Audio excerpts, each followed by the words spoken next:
We came with nothing, and we are going with nothing. In a million lifetimes, if I ever have to come back to Earth again, it would always be you. Thank you for everything. I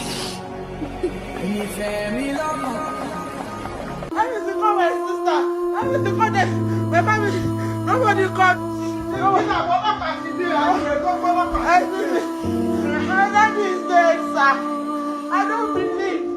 I don't believe them.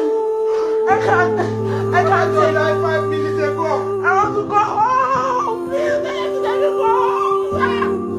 I can't. Mommy. Please. I just don't never to go home. We are still getting it. Please, tell is mine. Tell her that she buy my ticket. Please, I can go home. I want to go and see my daddy before he gets buried. Please. No, I don't want to sit down. Please. I don't want to. She's pregnant. I don't want to.